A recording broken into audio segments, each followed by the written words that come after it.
Ever wonder if there's a direct line between what's on your fork and how you feel?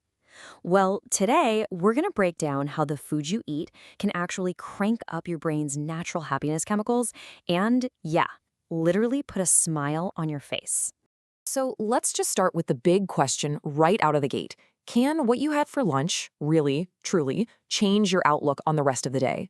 I mean, is it even possible that what's on your plate can make you feel happier, more dialed in, and just more emotionally stable?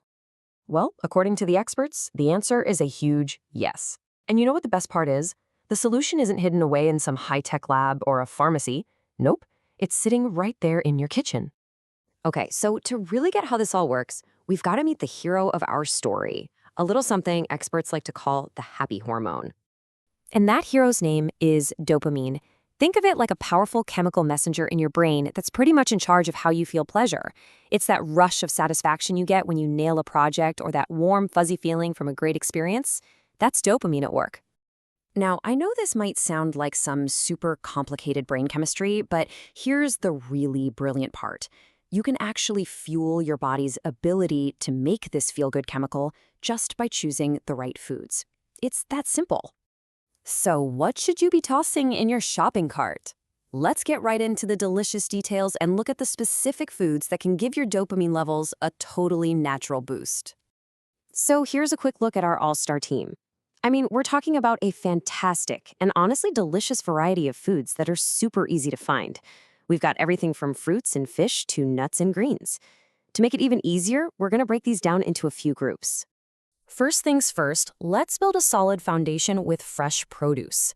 Berries are just jam-packed with antioxidants, which are like little bodyguards for your brain cells. Then you've got bananas and avocados bringing in other key nutrients. And of course, leafy greens. They're an absolute powerhouse for your overall brain health. All right, next up, the proteins. This is a big one. Foods like fatty fish, eggs, and nuts are loaded with an amino acid called tyrosine.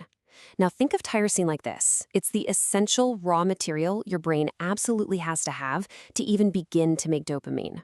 So remember, protein isn't just for your muscles, it's for your mind too. And finally, let's talk about the support system. Oats are great because they give you that slow, steady release of energy to keep your brain firing on all cylinders. And probiotics, from stuff like yogurt, help keep your gut healthy. Now, why on earth does that matter? Because there's a direct hotline, a communication channel between your gut and your brain. A happy gut literally sends happy signals right up to your head. And here's where things get really, really interesting. The benefits just start to ripple outwards. Eating for dopamine isn't just about getting a quick mood lift. It's more like upgrading your entire mental operating system.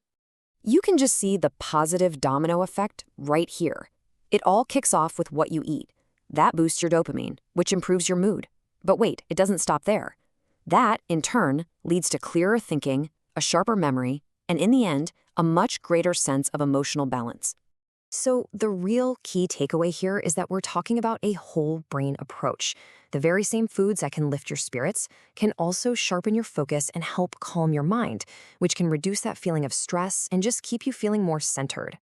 All right, as we start to wrap this up, let's boil this whole powerful idea down into one last memorable thought that you can really take with you.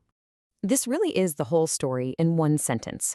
We're always taught to think of food as fuel for our bodies, right? For energy, for our muscles, but it is just as crucial, maybe even more so, as fuel for our minds. Every single meal is a new opportunity to directly influence how you think and feel. So I'm going to leave you with this question. Look, you don't have to go and completely overhaul your diet overnight. So just looking at your own plate, what is one simple, tasty change you could make this week? Maybe it's just adding a handful of berries to your breakfast, or maybe throwing some spinach into your lunch. What's that first small step going to be for you? I really hope this gave you some, well, food for thought. If you found this helpful, do me a favor and share it with someone you think could use it, and make sure to subscribe for more explainers just like this one. Thanks so much for watching.